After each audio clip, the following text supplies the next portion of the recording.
Okay, let's just jump right in. Today, we're doing an explainer on something that is literally a matter of survival. Whether you're leading troops on the front lines, dodging a hook in a boxing ring, or sprinting down a soccer pitch, we're looking at the age-old art of the counterattack. But more specifically, we're going to uncover how this visceral, gut instinct tactic has completely evolved into a cutting-edge, data-driven science. So let's break down exactly how it works. To really grasp why this matters, I want to start with this profound quote from chess grandmaster Magnus Carlsen. He notes that when you're behind, you basically have two options: turtle up on defense or counterattack. He says he's good at finding the balance between those. And it's a great reminder, right? Counterattacking isn't just throwing wild punches because you're losing. It's a universal strategy of high-stakes survival and calculated risk. It's about seizing the initiative the exact moment you appear the most vulnerable. So here's our roadmap for today. First, we'll look at the art of counterattacking, then the mechanics of a counterpunch. Third, we'll dive into the science of soccer, followed by decoding gender in data. And finally, we'll wrap up with the winning formula. All right, part one, the art of counterattacking. At its core, a counterattack is fundamentally about taking a defensive posture and then violently flipping the script to completely shock the attacker. You know, it's not a blind reaction, it's a deliberate strike. You fend off an attack, absorb that energy, and use the enemy's own momentum against them. You immediately push back, aiming to overwhelm an opponent who is totally convinced they have the upper hand. And history proves that this kind of deceptive tactic can literally change the course of major conflicts. I mean, look at Napoleon. In 1805, he purposely left his flank weak at Austerlitz just to draw the Allies in and exploit their exposed center. Fast forward to 1944, and we see the exact same principle at play. Soviet forces deceiving the Nazis during Operation Bagration, and U.S. tanks absorbing and countering armored thrusts at the Battle of St. Vith. An unexpected counterpunch changes the whole shebang. Which brings us to part two, mechanics of a counterpunch. If we zoom in from the battlefield to the boxing ring, there's this fascinating concept in counterpunch theory called the gift system. See, the defender doesn't actually need to create a vulnerability. The attacker literally gifts it to them. Whenever an attacking fighter throws a punch, they inherently expose a hole in their own defense just by extending their arm. Their own aggression uncovers a weakness. So a counterpuncher's entire strategy revolves around taking what the opponent gives them, finding those split-second openings, and striking back when the attacker is off balance. But to actually pull this off without getting knocked out yourself, a fighter has to master three sequential steps. First, you guard. That means blinding, impeding, and fixing the enemy to absorb the initial shock. Second, you move. You evade the strike and position yourself perfectly while the opponent is exposed. And finally, hit. You strike that newly opened hole. You absolutely cannot just react wildly. You have to safely absorb the aggression and instantly position yourself for a calculated response. And that brings us to the liver punch principle. This isn't about landing one lucky cinematic knockout blow.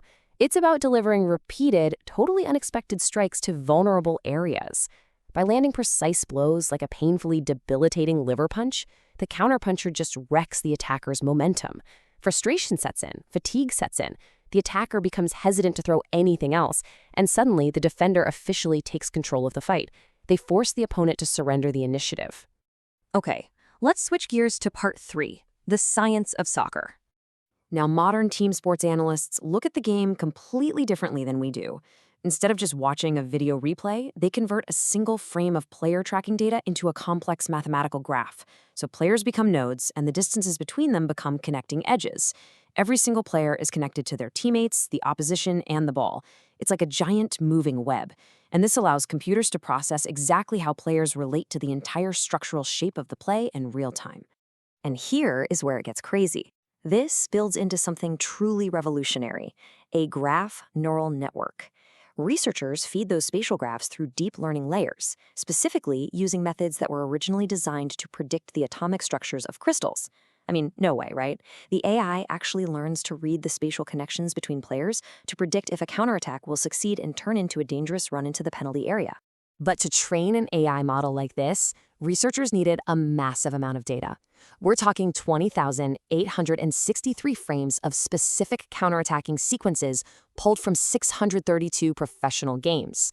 They grabbed data from MLS, the National Women's Soccer League, and international matches. By fusing on-ball event data from StatsPerform with broadcast tracking data from Skill Corner, they built this incredible, dense mathematical history of how counterattacks actually unfold on the pitch. Moving on to part 4, decoding gender in data.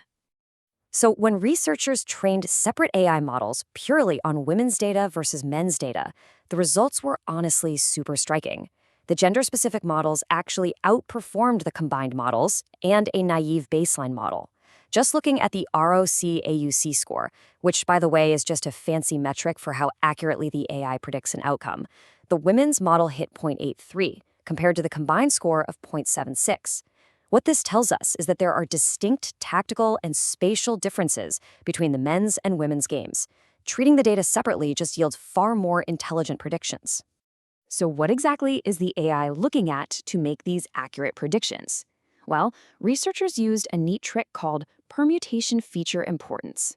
Basically, you shuffle the data around to see which variables the AI actually cares about most. The results? Byline to byline speed, so how fast players move directly up the pitch, is absolutely critical. The angle to the goal matters greatly too, but here is the most profound takeaway. The defending team's features are paramount to the model's success. Prepare to be surprised here. When comparing all these features, the defending team's metrics actually impact the model's accuracy way more than the attacking team's, which perfectly echoes that boxing gift system we talked about earlier, right? A counterattack is literally defined by the disorganization of the defense. It's the holes and vulnerabilities exposed by the retreating defenders that truly dictate if the counterattack will work, even more so than the sheer brilliance of the attackers. All right, let's bring it all together with part 5, the winning formula. On the field, it all comes down to navigating what analysts call the infinite search space. During a match, there are endless movement combinations a player can make. Do they run left, right, speed up, hold their ground? By building these graph neural networks into interactive tools, teams can explore this infinite space on a computer. Coaches can literally drag and drop player nodes to pinpoint the absolute perfect, mathematically optimized running trajectory to maximize their scoring chances. It's a real game changer. And this allows for a massive tactical payoff. Let's say we have a counterattacking scenario. If an analyst shifts a player's running angle just 30 degrees outward, moving them away from the defender and into a channel with more open space, the AI proves that the real-time probability of the counterattack succeeding actively increases. The model instantly tells you the exact degree of rotation needed to exploit that space.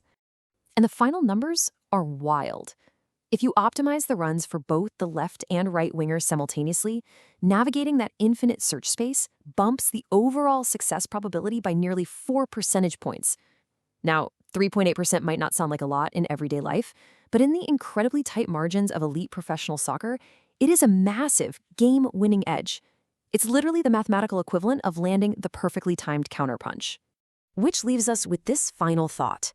If a machine can calculate the perfect run in milliseconds, what happens when human intuition becomes fully programmable? As we master the data-driven science of the counterattack, moving from the muddy battlefields of history to the pristine calculations of a neural network, what happens when the chaotic, beautiful art of human instinct is permanently replaced by flawless mathematics? It's a fascinating question to ponder. Thank you so much for joining me on this explainer, and hey, keep looking for those perfect counterattacking opportunities in your own life.